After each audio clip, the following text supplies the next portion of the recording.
Hello friends, అందరూ ఎలా ఉన్నారండి? వెల్కమ్ టు చాణక్యాస్ నీతి. జీవితంలో ఈ విషయాలని బాగా గుర్తుపెట్టుకోండి.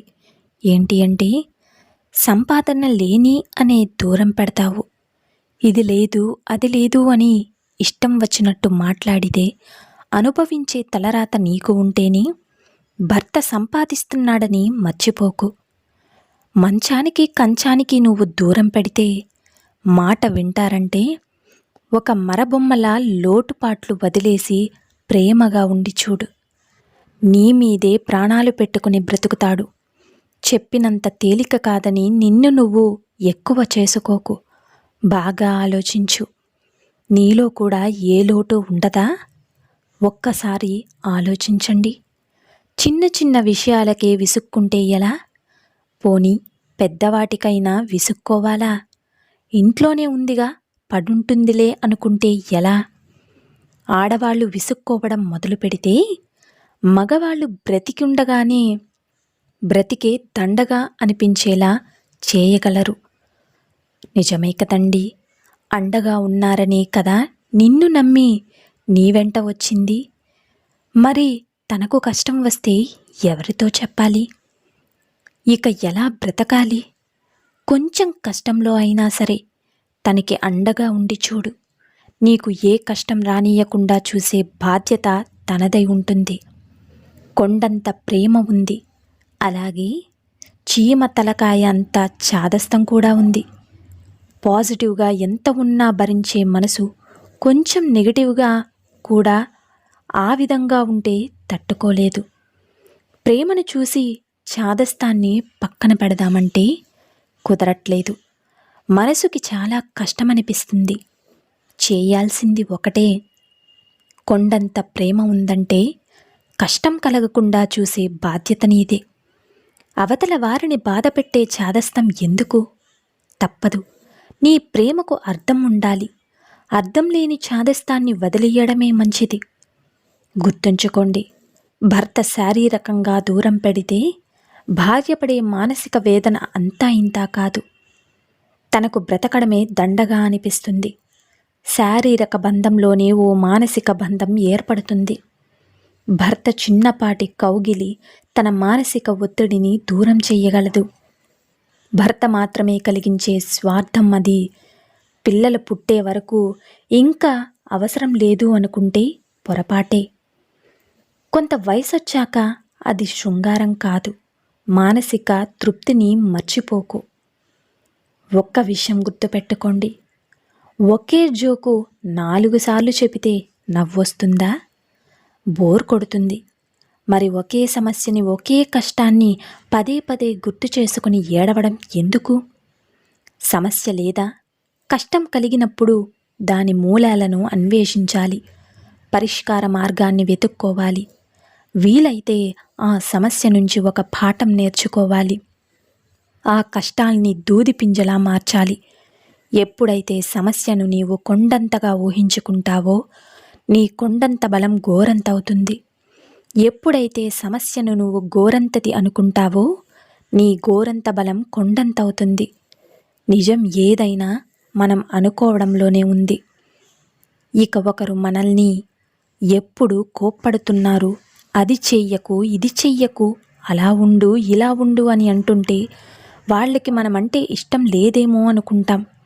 కానీ మనమంటే ప్రాణంగా అనుకుని మన కోసం అంతలా ఆలోచిస్తారు. నా అనుకునే భావన ఉంటుంది మనపై. అందుకే జాగ్రత్తలు చెబుతారు మనకి. వాళ్ళు ఏది చేసినా మన మంచి ఆనందం కోసమే కోరుకుంటారు. అది అర్థం చేసుకుంటేనే వాళ్ళ ప్రేమ మనకు అర్థమవుతుంది. నిజమే కదండి.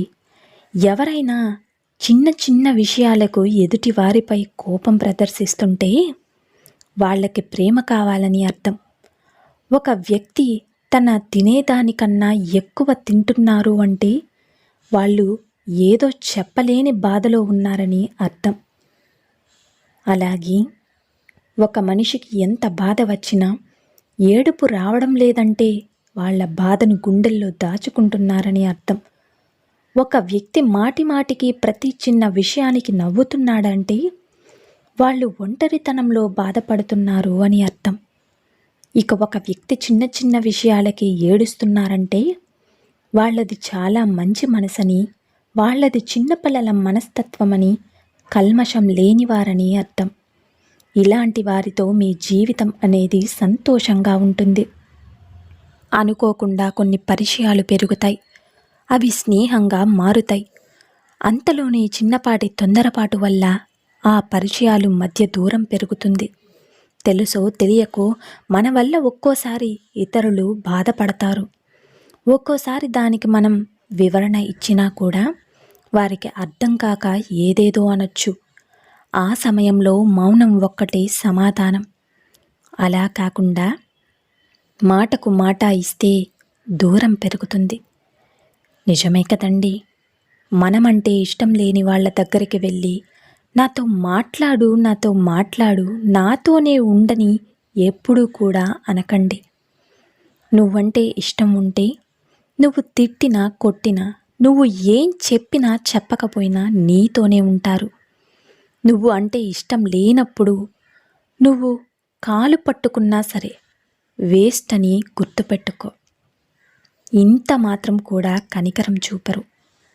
ఇంతకు ముందు మనతో చనువుగా ఉండేవాళ్ళు ఇప్పుడు మన నుంచి తప్పించుకుని తిరిగే ప్రయత్నం చేస్తున్నారంటే మన వలనోనో మన ప్రవర్తన వలనో వాళ్ళు ఇబ్బంది పడుతున్నారని అర్థం. ఇక అలా ఇబ్బంది పెట్టకుండా మనమే దూరంగా ఉంటే మంచిది కదా. అర్థమైంది కదండి. ఒకరోజు బాగా కోపంలో ఉన్నప్పుడు ఇక నా నీడను అడిగాను, ఎందుకు నా వెంటే వస్తున్నావని. అందుకు నా నీడ నవ్వుతూ ఇలా చెప్పింది, నేను నీ వెనక వచ్చేవారు ఎవరూ ఉండరు అని. నిజమే కదండి. మన నీడ తప్ప మన వెనుక ఎల్లప్పుడూ ఎవరు ఉంటారు? ఒక అమ్మాయికి పెళ్ళయ్యాక తల్లిదండ్రులు కావాలా, భర్త కావాలా అంటే భర్త కావాలంటుంది. పిల్లలు కావాలా, భర్త కావాలా అంటే భర్తే కావాలంటుంది. కానీ భర్త మాత్రం వీరిద్దరి తర్వాతే భార్య ఉండాలి అనుకుంటాడు. నిజమే కదండి. అదేం విచిత్రమో. ఈ లోకంలో నటించే మనుషులే ప్రశాంతంగా ఉన్నారు. మరి నటించడం రాక ప్రేమాభిమానాలు పెంచుకున్న వాళ్ళు పిచ్చివాళ్లలా మిగిలిపోతున్నారు. భార్య భర్తను తిట్టేది బాధతోనే కానీ పని పాట లేకో భర్తను సాధించాలనో కాదు. తనలోని ఆవేదనను ఎవరికి చెప్పుకోలేక భర్త కూడా అర్థం చేసుకోలేకపోతే ఆ బాధలో ఏదో ఉంది అనుకుంటారు. ఇద్దరి మధ్య అర్థం చేసుకునే గుణం ఉండాలి. ఇక జీవితం సాఫీగా సాగిపోతుంది. భార్యగా మీ ఇంట్లోకి వచ్చిన ఒక ఆడపిల్లని భర్తగా మొదట నువ్వు గౌరవించి ప్రేమిస్తేనే కదా మీ ఇంట్లో వాళ్ళు కూడా ఆ గౌరవ మర్యాదను, ప్రేమను ఆమెకు పంచగలరు. నిన్ను నమ్ముకుని వచ్చిన ఆడపిల్లను నువ్వే విలువ ఇవ్వకపోతే ఇంకొకరు ఎవలా ఇస్తారు? కాస్త ఆలోచించండి. ఎదగాలంటే ఒదిగి ఉండడం నేర్చుకోండి. గెలవాలంటే ఓటమిని ఒప్పుకోవడం నేర్చుకోండి. సర్దుబాటు లేనిదే జీవితంలో ఏదీ కూడా సంపూర్ణం కాదు. ఇక తల్లి పోతే బంధం పోతుంది, తండ్రి పోతే బంధుత్వం పోతుంది, సోదరుడు పోతే బలగం పోతుంది, కొడుకు పోతే కొరిగిపోతుంది, భార్య పోతే సర్వం పోతుంది అంటారు. భార్య ఉన్నప్పుడే విలువ తెలుసుకొని ప్రేమగా చూసుకోండి. ఇక అన్ని బంధాల మధ్యలోనే ఆగిపోతాయి. కానీ జీవితాంతం నీతో పాటు వచ్చేది మాత్రం ఆ భార్య మాత్రమే. మర్చిపోవద్దు. ఒక ఆడది మగాడికి అందంగా కనపడాలి అంటే ఇక ఆమె మేకప్ వేస్తే సరిపోదు. మేకప్ వేస్తే ఆడవాళ్ళందరినీ మగవాళ్ళు వాడుకోవాలని చూస్తారు. కానీ ఆడదాని అందం మనసు అందంగా ఉంటే ఆటోమేటిక్గా మొహం కూడా అందంగా కనిపిస్తుంది.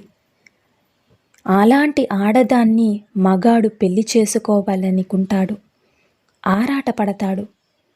మరి మన లోపల అందం ఉంటేనే కదా బయటకి మన ముఖం అందంగా కనిపిస్తుంది. జీవితాంతం మగాడు తనతోనే సంతోషంగా ఉండాలి అని కోరుకుంటాడు. అర్థమైంది కదండి. పై పై మెరుగులు దిద్ది మగాళ్ళని అట్రాక్ట్ చెయ్యాలనుకున్న ప్రతి ఒక్కరూ కూడా అలాంటి ప్రతి ఒక్కరిని వాడుకోవాలని చూస్తారే తప్ప మనసు లోతుల్లోంచి ఎప్పుడూ కూడా ప్రేమ అనేది పుట్టదు. కాస్త ఆలోచించండి. సో చూశారు కదండి ఇవాళ వీడియో. ఈ వీడియో మీకు నచ్చిందని అనుకుంటున్నాను. నచ్చితే చిన్న లైక్ చేసి మన ఛానల్ ఎవరైనా స్టార్టింగ్ చూస్తుంటే సబ్స్క్రైబ్ చేసి సపోర్ట్ చేయండి ఫ్రెండ్స్. ఇలాంటి చాణక్యానికి మరిన్ని మోటివేషనల్ వీడియోస్ అన్నీ కూడా మీకు నోటిఫికేషన్ రూపంలో రావాలంటే పక్కనున్న బెల్ సింబల్ని క్లిక్ చేయండి. నేను పెట్టే ప్రతి వీడియో మీకు నోటిఫికేషన్ రూపంలో వస్తుంది. So thank you for watching friends. రేపటి వీడియోలో చాణక్యులు గారు ఏ మంచి మాటలను, ఏ మంచి సూక్తులను మనకి చెప్పబోతున్నారన్నది మనం రేపటి వీడియోలో అయితే తెలుసుకుందాం.